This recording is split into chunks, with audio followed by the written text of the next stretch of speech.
भीषण गर्मी में वन्य जीवों की सुरक्षा के लिए सीएम श्री भजनलाल शर्मा के नेतृत्व में राजस्थान सरकार कई ठोस कदम उठा रही है। इसी कड़ी में उदयपुर के सज्जनगढ़ स्थित बायोलॉजिकल पार्क में वन्य जीवों की सुविधा के लिए विशेष इंतजाम किए गए हैं। यहाँ वन्य जीवों को गर्मी से बचाने के लिए कूलर लगाए गए हैं, वहीं भालुओं को ठंडक देने के लिए आइसक्रीम खिलाई जा रही है। आज की इस खास रिपोर्ट में हम बात करेंगे भजनलाल सरकार की उस पहल की जिससे प्रदेश के वन्य जीवों को गर्मी में राहत मिल रही है।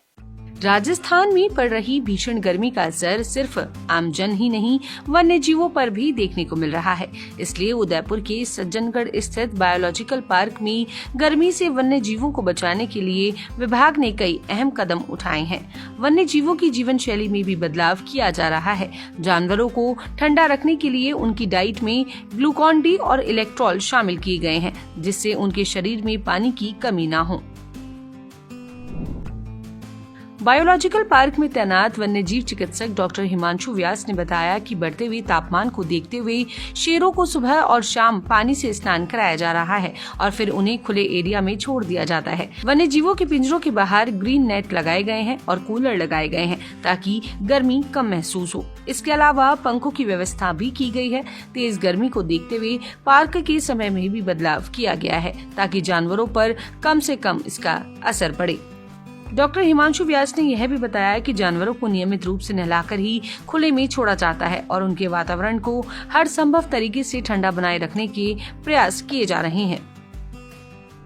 राज्य सरकार एवं उच्च अधिकारियों के आदेश की अनुपालना में हमने हमारे बढ़ती गर्मी को देखते हुए सभी वन्य जीवों को सुचारू व्यवस्थाएं करने की भरसक प्रयास किए गए हैं।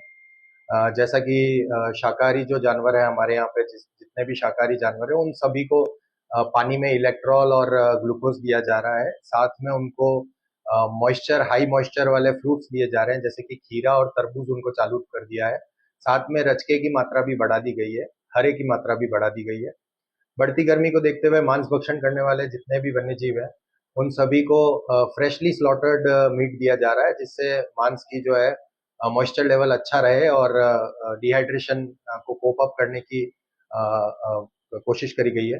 इसी के अलावा जो मांस भक्षण करने वाले वन्य जीव हैं उनको भी पानी में इलेक्ट्रॉल और ग्लूकोज दिया जा रहा है, जिससे कि उनके अंदर इलेक्ट्रोलाइट इम्बैलेंस नहीं हो और डिहाइड्रेशन नहीं हो। भालुओं को हर बार की तरह इस बार भी मिक्स फ्रूट आइसक्रीम जो कि बिना शुगर के और बिना फ्लेवर के, जो कि होममेड यहीं पे हम बनाते हैं बायोलॉजिकल पार्क में, जिसमें दूध में हम मिक्स फ्रूट डाल के और शहद डाल के उनको सर्व करते हैं फ्रोजन करके, जिससे कि उनको गर्मी से निजात मिले। इसके अलावा मुख्य जो वन्य जीव हैं उनके अंदर फॉगर्स लगा दिए गए हैं, जैसे शेर, भालू और टाइगर में फॉगर्स लगा दिए गए हैं ताकि उनको बाहर के एनक्लोजर्स में गर्मी से बचाया जा सके। एवं अंदर सायकालीन जब उन जानवरों को अंदर ले लिया जाता है तो उनको भरपूर कूलर में रखा जाता है। कूलर 2 से 3 बार भर दिए जाते हैं और कूलर से उनको ठंडक पहुंचाने की कोशिश करते हैं। इसके साथ ही भजनलाल सरकार ने हाल ही में राजस्थान के चिड़ियाघरों और जैविक उद्यानों में वन्य जीव संरक्षण को बढ़ावा देने और आमजन की भागीदारी सुनिश्चित करने के लिए कैप्टिव एनिमल स्पॉन्सर स्कीम की भी शुरुआत की है। इस योजना के तहत आमजन, कॉर्पोरेट संस्थाएं, पशु प्रेमी और मशहूर हस्तियां चिड़ियाघरों में किसी विशेष जानवर, बाड़े या बंदी प्रजनन परियोजना को एक निश्चित अवधि के लिए प्रायोजित कर सकते हैं।